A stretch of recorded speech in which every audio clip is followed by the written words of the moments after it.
अस्सलामुअलैकुम। किस्सा कहानी में खुश आमदीद। उम्मीद है आप सब लोग खैरियत से होंगे। पेश खिदमत है पुरअसरार नकाब पोश की आखिरी किस्त, कामरान मौत के मुंह में। तो कहानी शुरू करते हैं। नीले सांप को कामरान की फिक्र हुई। उसे कामरान से मिले हुए 2 दिन गुजर गए थे। नीले सांप को शुबा था कि कामरान जरूर खंडर की तरफ ही गया होगा। वो दोपहर के बाद बादलों की छांव में मोहिंजोदड़ो के जनूबी खंडर की तरफ रेंगने लगा।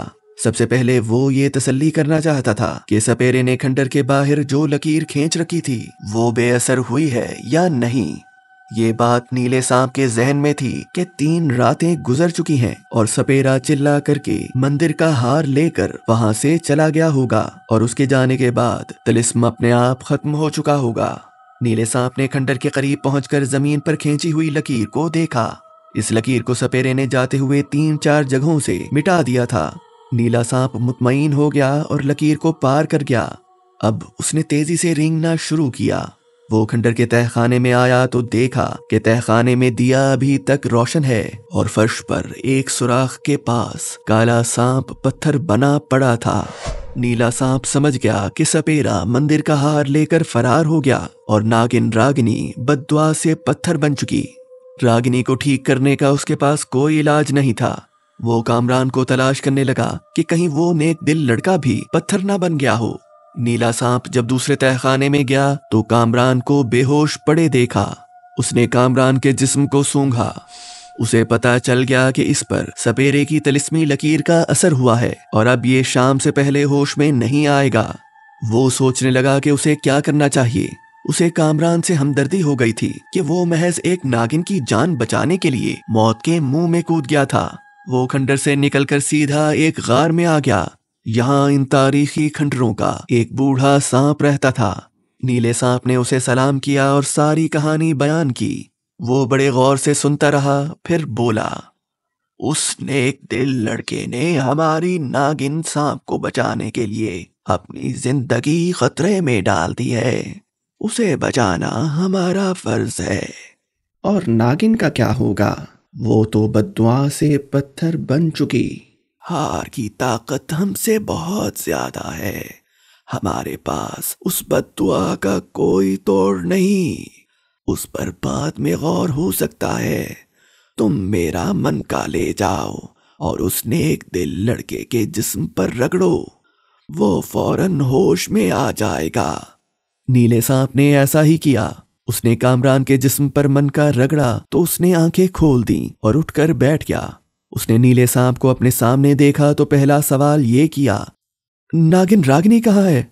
नीले सांप ने बताया कि नागिन रागिनी 7 वाले तहखाने में पत्थर बनी पड़ी है और सपेरा मंदिर का हार लेकर रफू चक्कर हो गया है। कामरान ने अपना सर पकड़ लिया, फिर जल्दी से उठकर 7 वाले तहखाने में आ गया। रागिनी सांप की शक्ल में कुंडली मारे फर्श पर बैठी थी, मगर वो पत्थर बन चुकी थी। कामरान ने पूछा, क्या इस बद्दुआ का कोई तोड़ नहीं हो सकता? इसे लेकर मेरे साथ हमारे गुरु सांप के पास चलो। उन्होंने कोई तरकीब सोचने का वादा किया है। कामरान ने नागिन को उठा लिया और नीले सांप के हमरा उस नीम अंधेरे गार में आ गया जहां बूढ़ा गुरु सांप रहता था। कामरान के जिस्म से निकलती नाग सरदार की खुशबू को महसूस करते ही गुरु सांप बिल में से बाहर निकल आया। उसने कामरान को खुशामदीद कहा और बोला, अजीम नाग सरदार के भाई, मुझे नीले सांप ने सारी कहानी सुना दी है। गुरु साहब, किसी तरह मेरी दोस्त रागिनी को फिर से ठीक कर दो। उसने मंदिर का हार सपेरे के मंत्रों के असर की वजह से निकाला था। उसमें उसका कोई कसूर नहीं। मुझे मालूम है, मगर बद्दुआ का असर तो उसी पर होता है जो उस हार को चुराता है।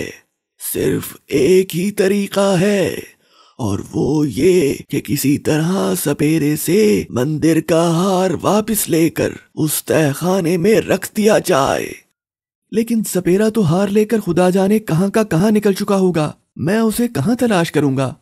ये मैं तुम्हें बता सकता हूँ कि वो इस वक्त कहां है। ये कहकर उसने अपना फन झुका दिया। 10 सेकंड बाद उसने फन उठाया और कहने लगा, मंदिर का हार अब सपेरे के पास भी नहीं है।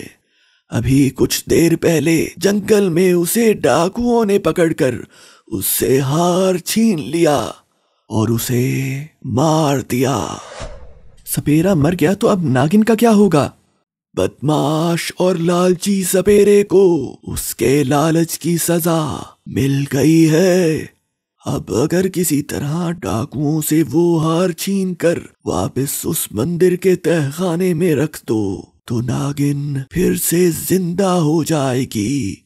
इसके सिवा मुझे कोई रास्ता नजर नहीं आता। वो डाकू इस वक्त कहाँ है? गुरु सांप ने एक दफा फिर गर्दन झुका ली, फिर गर्दन उठाई और बोला, वो बड़े कातिल और वहशी किस्म के डाकू हैं। उन्होंने यहाँ से 100 मील अंदर की तरफ एक घने और खतरनाक जंगल में पड़ाव डाल रखा है, जहाँ वो रात गुजारेंगे। मगर तुम एक आम से लड़के हो, उन खौफनाक डाकुओं का मुकाबला कैसे करोगे? मेरा मकसद नेक है, मेरा खुदा मेरे साथ है, इसमें कोई शक नहीं। लेकिन इंसान को इसके बावजूद अपनी अकल और समझ से भी काम लेना चाहिए। कामरान खामोश हो गया। नागिन रागिनी जो पत्थर बनी हुई थी, सांप की शक्ल में उसके हाथ में थी। नीले सांप ने कहा, गुरु, मैं इसके साथ जाता हूँ। कम से कम 2-3 डाकुओं को तो मैं डस कर हलाक कर सकता हूँ। मेरी तरफ से तुम्हें इजाजत है, मगर वो डाकुओं का पूरा गिरोह है और उस जंगल में जितने भी सांप रहते हैं, एक जोगी की बद्दुआ से उन सब के जहर बेअसर हो गए हैं। वो सांप तुम्हारी कोई मदद नहीं कर सकेंगे। मैं और नीला सांप उन डाकुओं के लिए काफी होंगे। ये तुम्हारा जज्बा है जिसकी मैं तारीफ करूंगा। अब मैं तुम्हें उस जंगल में जाने का रास्ता बताता हूँ। गुरु सांप ने कामरान और नीले सांप को अच्छी तरह से रास्ता समझा दिया। कामरान और नीले सांप ने गुरु सांप को सलाम किया और मोहनजोदड़ो के खंडरों से निकलकर अपनी मंजिल की तरफ रवाना हो गए। कामरान ने अपनी जैकेट की एक जेब में नागिन की पत्थर बनी हुई मूर्ति को और दूसरी जेब में जिंदा नीले सांप को छुपा लिया। पक्की सड़क पर आकर उसे एक लारी मिल गई, जिसने उसे शाम होने से कुछ देर पहले उस इलाके में पहुंचा दिया जहां से आगे खतरनाक जंगल शुरू होता था। कामरान के पास कुछ पैसे और एक शिकारी चाकू भी था। सूरज गुरूब हो रहा था। दूर तक खेत फैले हुए थे। एक गांव के कच्चे मकानों में से धुआं उठ रहा था।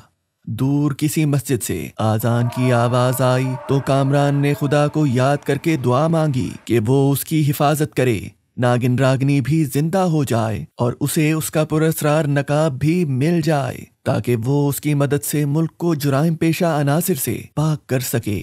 खेतों में चलते चलते आखिर जंगल का किनारा आ गया। यहाँ खेत खत्म हो जाते थे और आगे जंगल शुरू होता था।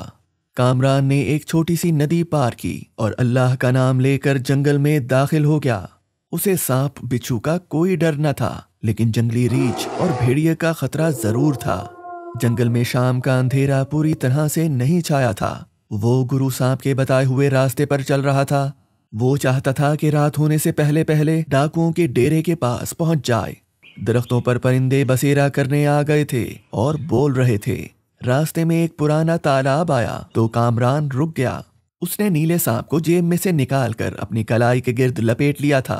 उसने नीले सांप से कहा, गुरु सांप ने इसी तालाब का बताया था कि इससे एक फरलांग जनूब की तरफ कीकर के दरख्तों के झुंड में डाकुओं ने अपना डेरा बनाया हुआ है। हाँ, यही वो तालाब है। अब हमें बड़ी होशियारी से काम लेना होगा। सीधे जाने की बजाय पीछे से होकर दरख्तों की तरफ बढ़ो। कामरान ने अपना रुख बदल लिया। अब वो दूसरी तरफ से होकर कीकर के दरख्तों के झुंड की तरफ बढ़ने लगा। ये झुंड रात के बढ़ते हुए अंधेरे में उसे दूर एक पहाड़ी की तरह दिखाई दे रहा था। जब वो झुंड करीब आया तो कामरान को दरख्तों में से हल्का हल्का धुआं उठता नजर आया। उसने नीले सांप से कहा, यहाँ डाकू मौजूद हैं, उन्होंने अंदर आग जला रखी है। अब इन झाड़ियों की आड़ लेकर चलो, कोई ना कोई डाकू यहाँ जरूर पहरा दे रहा होगा। कामरान झुककर झाड़ियों के पीछे से होकर आहिस्ता आहिस्ता आगे बढ़ने लगा। अब अंधेरा हो चुका था। कामरान एक झाड़ी से निकलकर आगे गया तो अचानक क्या देखता है कि वहां एक कब्र बनी हुई है जिसके सरहाने दिया रोशन है। कब्र पर फूलों के हार पड़े थे, वो बासी हो गए थे। उसके हाथ बेख्तियार फातिहा के लिए उठ गए। वो मुसलमान था और एक मुसलमान का शेवा है कि कब्र देखे तो मरहूम के लिए वो अल्लाह के हुजूर मगफिरत की दुआ जरूर करे। कामरान ने फातिहा पढ़कर यूं ही कब्र पर से गुलाब का एक बासी फूल उठाकर जेब में डाल लिया और फिर डाकुओं के डेरे की तरफ बढ़ने लगा। जिस जेब में उसने गुलाब का बासी फूल डाला था उसमें पत्थर बनी नागिन रागिनी थी। अब उसे डाकुओं के हंसने बोलने की आवाजें आने लगी थीं। वो सांस रोककर फूंक फूंक कर कदम उठाने लगा। अंधेरे में वो आंखें फाड़ फाड़ कर देख रहा था। अचानक पीछे से किसी ने उसकी गर्दन पर राइफल की नाली रख दी और करख्त आवाज में कहा, अगर जरा भी हरकत की तो गोली मार दूंगा। कामरान वहीं रुक गया। ये डाकुओं का साथी था जो कमीनगाह के बाहर पहरा दे रहा था। कौन हो तुम? मैं जंगल में रास्ता भूल गया हूं। ओ शेरे, पुलिस का जासूस पकड़ा गया है। ये कहकर वो कामरान को डेरे की तरफ घसीटने लगा। इसी दौरान में कामरान की जेब में से नीला सांप उछलकर बाहर आया और उसने डाकू को डस दिया। डाकू ने उस पर फायर कर दिया। धमाके की आवाज सुनकर डाकू उस तरफ दौड़े। मौके से फायदा उठाकर कामरान भी एक तरफ को भागा, मगर सामने से आते हुए डाकू ने उस पर टार्च की रोशनियां डालकर उसे वहीं दबोच लिया। पहरेदार डाकू नीले सांप के काटने से मर चुका था। डाकुओं के सरदार ने राइफल कमर से उतार ली और बोला, क्या सावल बच गया? नहीं सरदार, सावल को सांप ने काटा है। उसका बदन नीला पड़ गया है, नाक मुंह से खून बह रहा है। सरदार कामरान की तरफ लाल लाल आंखें निकालते हुए गुर्राया। कौन हो तुम? ये सांप कहां से आ गया था? कामरान ने खौफ और दहशत पर काबू पाने की कोशिश करते हुए कहा, मुझे कुछ मालूम नहीं कि सांप कहां से आ गया। मैं तो खुद उससे जान बचाकर भागा था कि रास्ता भूलकर इधर आ निकला। सरदार ने अपने मजबूत चौड़े हाथ से कामरान की गर्दन इतने जोर से दबाई कि उसकी आंखें बाहर निकल आईं। सब डाकुओं ने कामरान को घेर लिया था। एक डाकू ने चिल्लाकर कहा, सरदार, ये लड़का पुलिस का जासूस है, इसे फौरन गोली मार दो। इसे डेरे पर ले चलो, वहां चलकर पहले इससे पूछगछ करेंगे, फिर गोली मार देंगे। डाकू कामरान को घसीटते हुए डेरे पर ले गए। ये डेरा दरख्तों के दरमियान झोपड़ियां बनाकर लगाया गया था। 50 के करीब डाकू थे। झोपड़ियों के अंदर लालटेनें जल रही थीं। बाहर चूल्हों पर गोश्त भूना जा रहा था। कामरान को एक दरख्त के साथ रस्सी से बांध दिया गया। उसको यकीन था कि नीला सांप उसकी मदद को जरूर पहुंचेगा।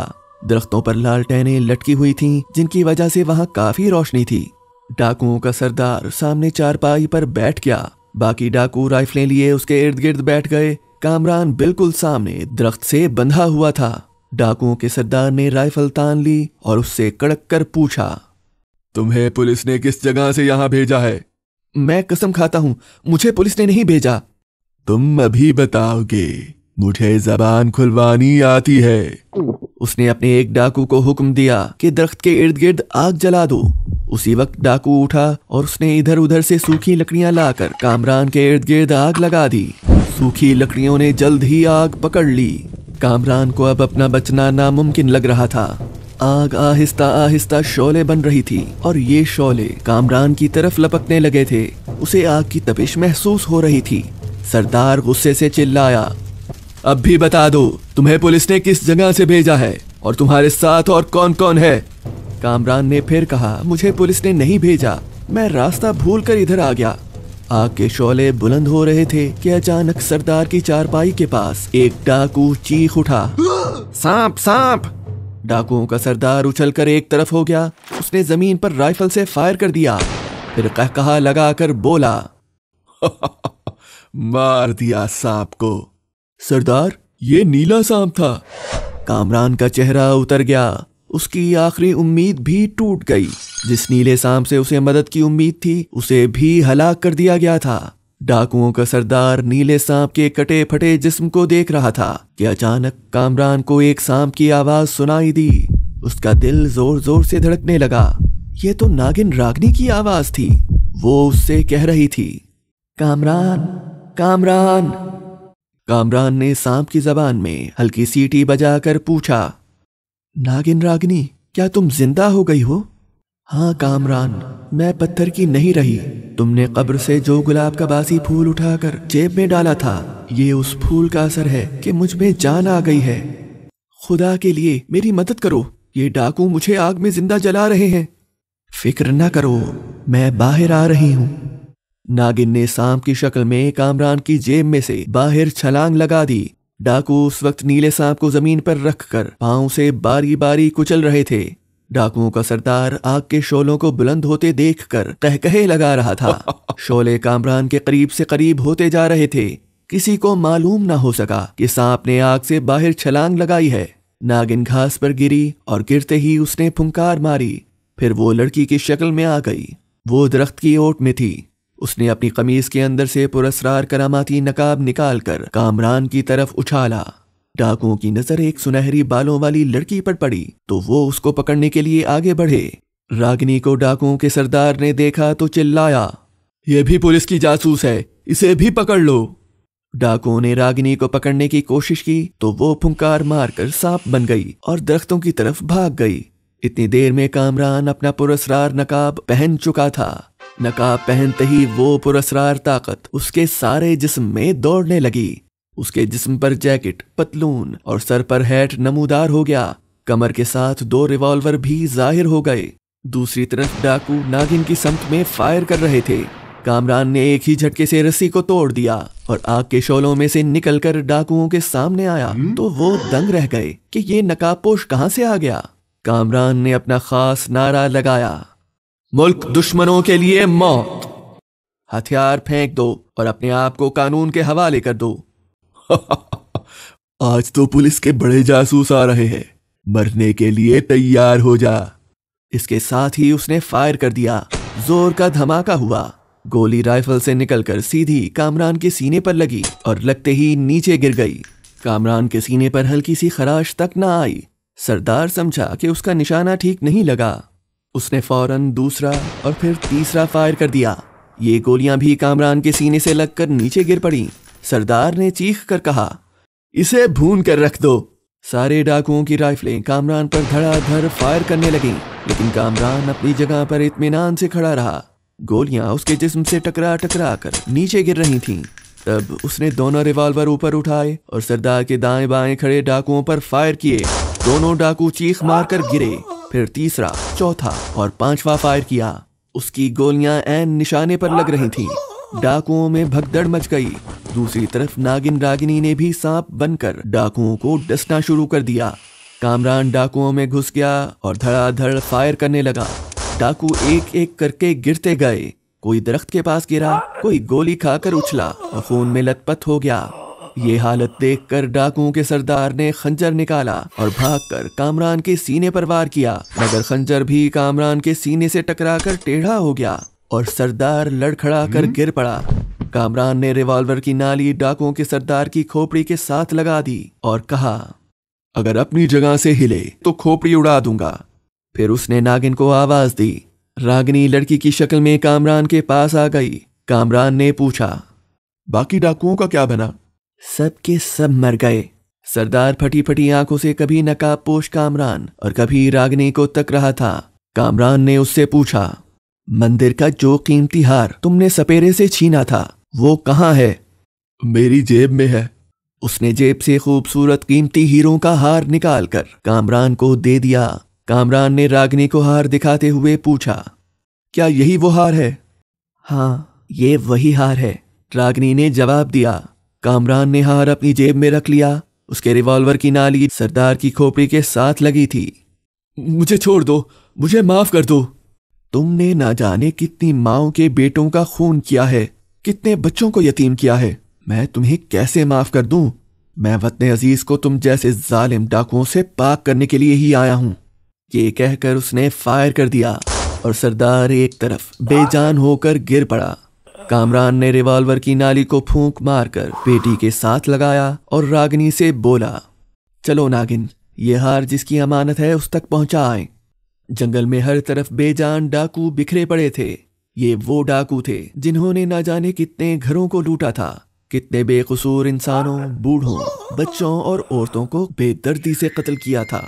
उन्हें अपने घिनौने जुर्म की सजा मिल गई थी। कामरान ने रागिनी को साथ लिया और रात के अंधेरे में डाकुओं के डेरे से निकलकर उस गांव की तरफ रवाना हो गया, जहां उन्हें मोहिंजोदड़ो के खंडर के तहखाने में हीरों का हार मंदिर में वापस रखना था।